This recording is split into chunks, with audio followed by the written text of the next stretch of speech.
baay'een keenya hubattootarraa murteessitootatti caallaa. Nuti yeroo filannee nyaannu maddii keenya ammoo waan nyaatan dhabanii kan rakkatan hedduu isaanii jira. Waa malee qophii har'aa kanatti dubbii kana hin kaasne. Nagaa koos isiniif hin daganne. Nageenyiif jaalalli tokkummaan bakka jirtanitti isiniif haa ta'u. Seenaa gabaabaa dubartii baay'ee nama boolchistuu fi jireenya isheerraa tokkoon keenya barachuu dandeenyu isiniif qabadheen dhiyaadheera. Hanga xumura qophii keenyaatti na waliin turaan affeerraa kiyya. Nama gargaaruuf nama ta'uun qofti gahaadha. Mana barnootaa tokko keessatti barsiistuun kutaa seentee osoo ijoollee barsiisaa jirtu gidduutti barataan tokko harka isaa baasee mi'a kiyyatu na jalaa hatamee jira. Boorsaa ijoollee keessaa naaf haa ilaalamu jedhee dubbata ture. Kanarratti barsiistuun mi'a mucichaa jalaa hatamee maal akka ta'e erga adda baafatteen booda boorsaa barattoota hundumaa dabareedhaan sakatta'uu itti fufte. Osoo sakatta'amaa jiranii intala durbaa waggaa 11 dabareen sakatta'amu ishee yeroo ga'etti boorsaa ishee kennuu didde. Yeroo kana dhageettutti barsiistuun sun baay'ee aartee mucaa hattuu kana mi'a mucichaa kanaa si to'ate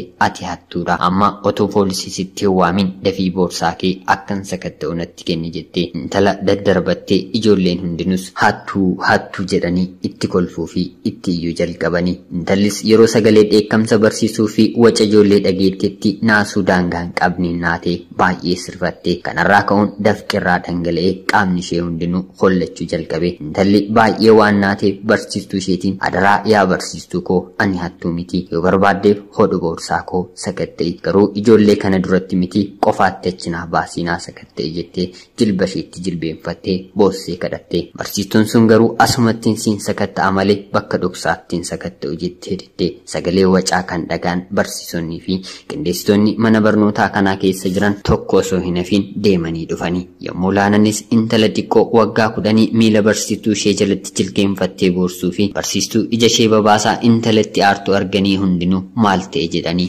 naasuudhaan wal gaggaafatu turanii. Barsiistuunis aariin akkuma jirutti waan ta'e hundumaa isaaniif himte. Kanarratti hoogganaan yookiin daayirekteerri dubbii jaraa erga xiinxaleen booda intalaa fi barsiistuu kana qofaa fudhatee gara biiroo isaatti geesse. Maal akka ta'an isaan gaafachuuf yeroo yaalutti garuu barsiistuun intala irratti iyyuu fi arrabsuun dhiisne. Talli saree fakkaattuu kun hattuudha, isiitu jalaa hate sirriitti hin beeka jechaa ture. Hoogganaan sunis barsiistuu sana erga caljichisiiseen booda yeroo boorsaa mucaa banee sakatta'u waan amanuun nama rakkisu achi keessatti arge. Innis firfaarii nyaataa ijoolleen kutaa isaanii nyaatanii hambisanii gaggatanii ture. Kan intalli dhokattee deemte bakka isaan gatanitti hammaarrattee boorsaa ishee keessatti tuulatte ture malee mi'a mucaa hatame sanaan turre amanuu dadhaban. Kun akkamitti ta'uu danda'a? Maal gootati firfaarii kosii keessaa walitti sassaabdee yeroo boorsaa keetti tuultee deemtu jechuun gaafatan. Intalli qaanoftee lafa ilaalaa obbolo tokko kanneen mana jiraniif hin geessaa, yoo nani geesseef malee bakka argatanii nyaatanii hin qabanii. Hangam mana barnootaa kanaa galutti homaa osoo afaaniin hin tuqin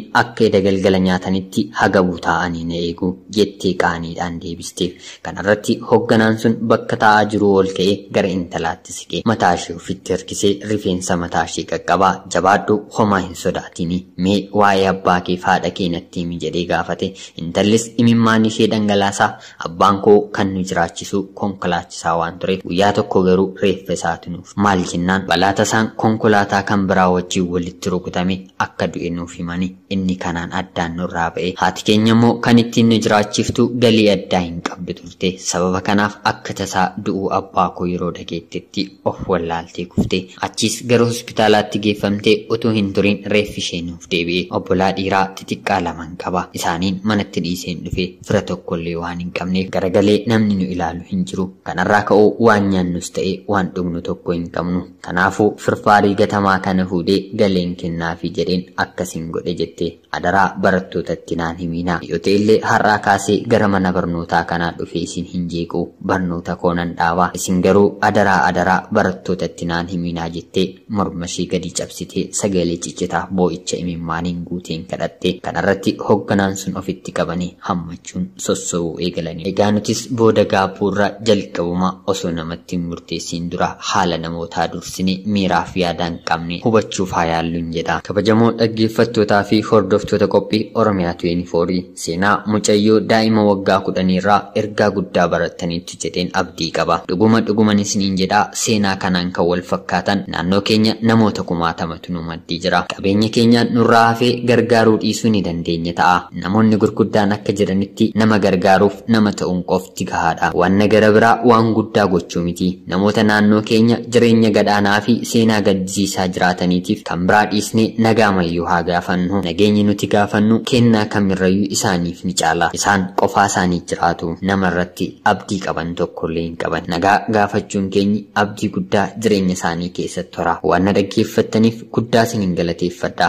Namoonni chaanaalii kanaaf haaraa taatan subscribe akka nuuf godhu. Qophiiwwan yeroo qopheessinu dafee akkasiin ga'uuf mallattoo bilbilaa cuqaasaa. Qophiin guyyaa har'aaf isiniif qabanne kana fakkaata. Hanga qophii gara biraan waliin deebinutti nagaatti olaan isiniin jedha. Kan inni isin waliin dubbisaa ture an Gammachiis Tashoomaan jedhama. Horaa bulaa.